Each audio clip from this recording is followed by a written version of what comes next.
Assalamualaikum warahmatullahi wabarakatuh. Kami dari kelompok 6 pada kesempatan video kali ini akan memaparkan sedikit materi tentang strategi belajar mengajar.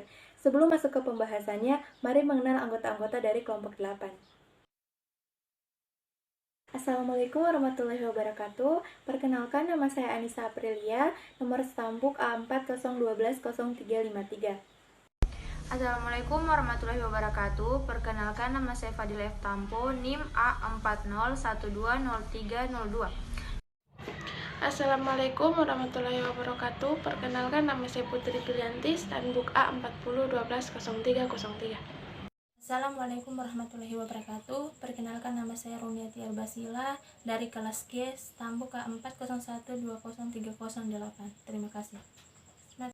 Perkenalkan, nama saya Winaldi Anwar, Stambuk A40120278. Halo, perkenalkan, nama saya Nabila Mutia Sabira, Stambuk A40120301. Assalamualaikum warahmatullahi wabarakatuh. Perkenalkan, nama saya Derince Talindong, Stambuk A40120369. Assalamualaikum warahmatullahi wabarakatuh. Terima kasih. Baik, saya akan memaparkan materi dari kelompok 6. Yang pertama, A. Pengertian strategi belajar dan mengajar. 1. Strategi. Strategi berasal dari bahasa Yunani strategos, artinya suatu usaha untuk mencapai kemenangan dalam suatu peperangan. Masito dan Laksmi, 2009. Pada mulanya istilah strategi dikenal dalam dunia militer untuk memenangkan suatu peperangan. Strategi biasanya berkaitan dengan taktik, yaitu segala cara dan daya untuk menghadapi sasaran tertentu dalam kondisi tertentu agar memperoleh hasil yang diharapkan secara maksimal. Saat ini istilah strategi sering digunakan dalam berbagai konteks yang bertujuan memperoleh kesuksesan atau keberhasilan. Seorang pendidik yang mengharapkan hasil baik dalam proses pembelajaran akan menerapkan suatu strategi agar hasil belajar peserta didiknya mendapat prestasi yang terbaik. Mengacu pada pendapat Mas Donald yang dikutip oleh Aswan, strategi di atas suatu rencana secara terampil dan baik. Di sini saya akan menjelaskan materi tentang belajar. Belajar sebagai karakteristik yang membedakan manusia dengan makhluk hidup lainnya. Belajar merupakan proses bagi manusia untuk mendapatkan berbagai macam kompetensi, keterampilan, dan sikap. Di sini saya akan melanjutkan materi dari teman saya, yaitu adapun Morgan mendefinisikan bahwa belajar adalah perubahan tingkah laku yang relatif tetap dan terjadi sebagai hasil latihan atau pengalaman. Perubahan ini terjadi karena adanya pengalaman, perilaku, persepsi, motivasi, atau gabungan dari semuanya.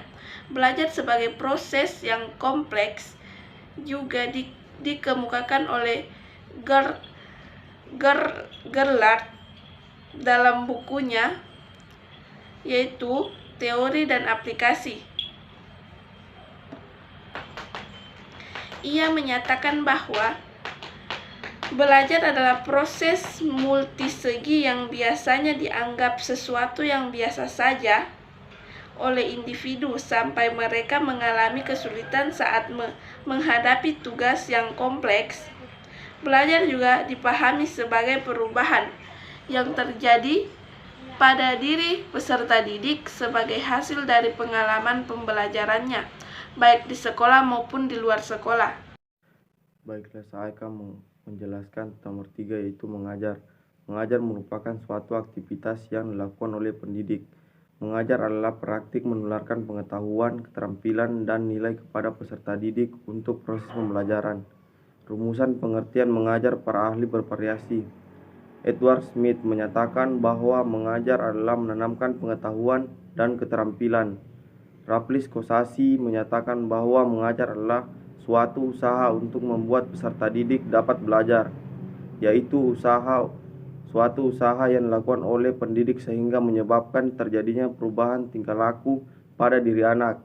Adapun menurut Basiruddin mendefinisikan bahwa mengajar adalah suatu usaha bagaimana mengatur lingkungan dan adanya interaksi anak didik dengan lingkungannya sehingga tercipta kondisi belajar yang baik. Seorang pendidik perlu memiliki kesiapan dan kesungguhan secara sadar dan terencana.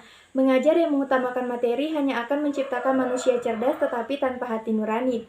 Mengajar bukan hanya sekedar menyampaikan materi. Mengajar dapat dimaknai sebagai usaha, kerja keras pendidik dalam upaya memberikan perubahan dalam segala aspek dalam diri peserta didik. Mengajar merupakan usaha sadar seorang pendidik dalam mengembangkan segala potensi peserta didik dan mewujudkan perubahan tingkah laku pada diri anak. 3. Karakteristik strategi belajar mengajar. Aktivitas pendidik. Peserta didik memiliki posisi sebagai subjek belajar yang memegang peranan utama proses strategi belajar mengajar.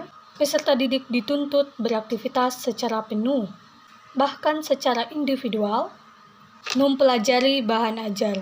Dengan demikian, dalam istilah, mengajar ditempatkan sebagai pameran utama memberikan informasi. Pendekatan kegiatan pembelajaran yang dilakukan tersebut memunculkan beberapa karakteristik penting dalam strategi belajar mengajar, yaitu strategi belajar mengajar berarti membelajarkan peserta didik. Seharusnya pertimbangkan suatu pendekatan pusat pada peserta didik, baik terkait aktivitas, konten, fase belajar materi.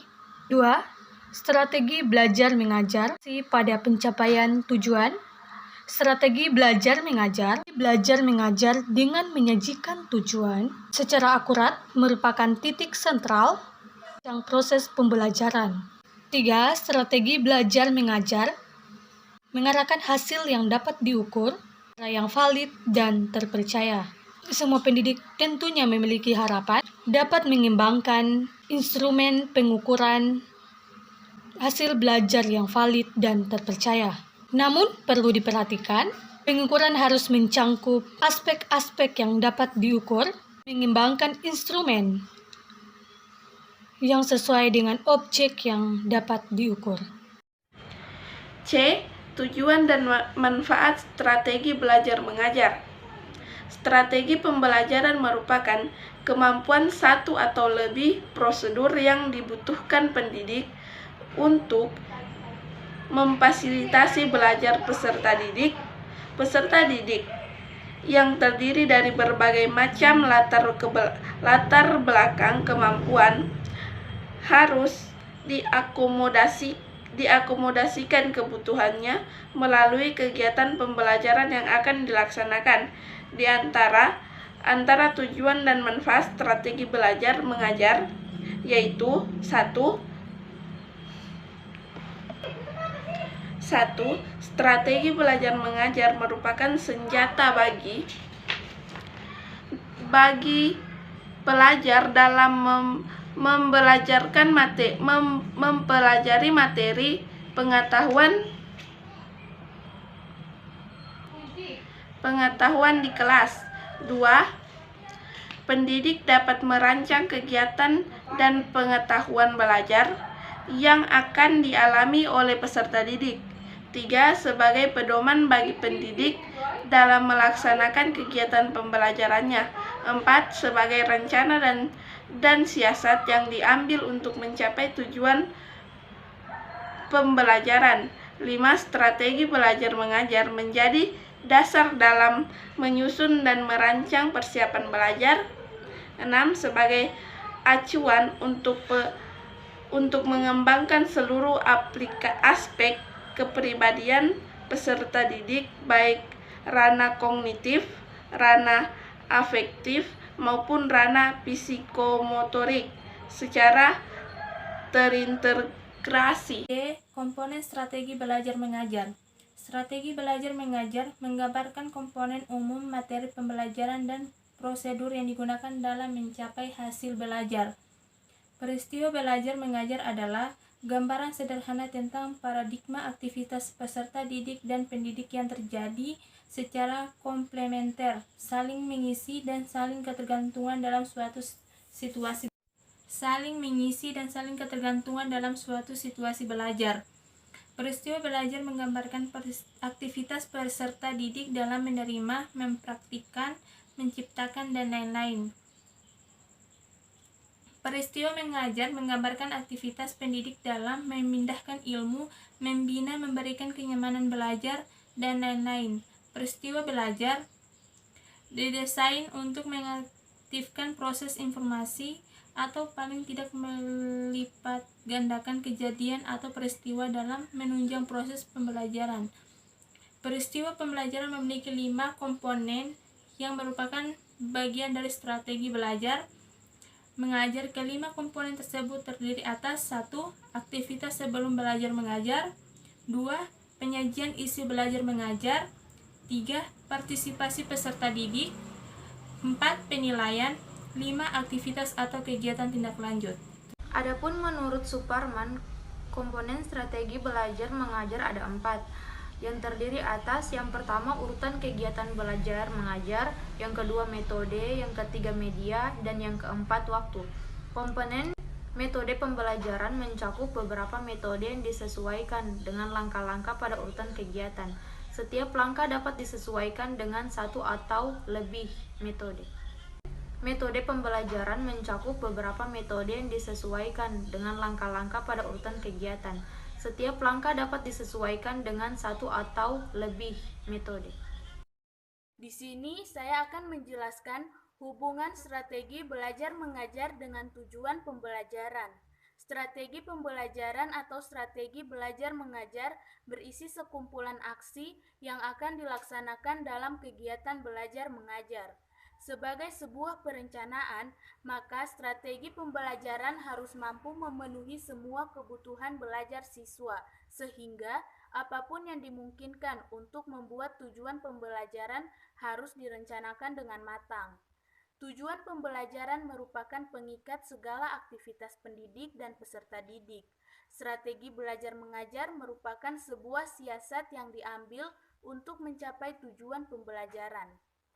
Berbagai pemilihan komponen pembelajaran yang sengaja dilakukan merupakan siasat agar pendidik mampu mengantar peserta didik menguasai materi pelajaran. Dalam menyusun siasat tentunya berpedoman pada sumber daya yang ada di kelas tersebut. Strategi belajar mengajar merupakan rencana dalam pemilihan komponen pembelajaran yang terdiri dari tahap-tahap atau pola pembelajaran untuk mencapai tujuan pembelajaran. Rencana tersebut meliputi pemilihan pendekatan pembelajaran, strategi pembelajaran, metode pembelajaran, model pembelajaran, teknik pembelajaran, sumber pembelajaran, media pembelajaran, serta bentuk asesmen yang dilaksanakan. Selain itu, tingkat perkembangan mental serta kondisi siswa juga menjadi pertimbangan dan perencanaan pembelajaran. Dari penjelasan tadi memberikan pemahaman bahwa tujuan pembelajaran dengan strategi belajar mengajar merupakan dua bagian yang saling terkait dan tidak dapat dipisahkan. Hal tersebut menjadi urgen dan memerlukan perhatian khusus dari pendidik untuk mencapai pembelajaran yang berkualitas. Nah teman-teman, itu tadi video pembelajaran dari kami. Kami dari kelompok 6 memohon maaf jika adanya kekurangan dalam video pembelajaran ini. Serta kami mengucapkan terima kasih kepada teman-teman sekalian yang menonton video ini sampai selesai. Assalamualaikum warahmatullahi wabarakatuh.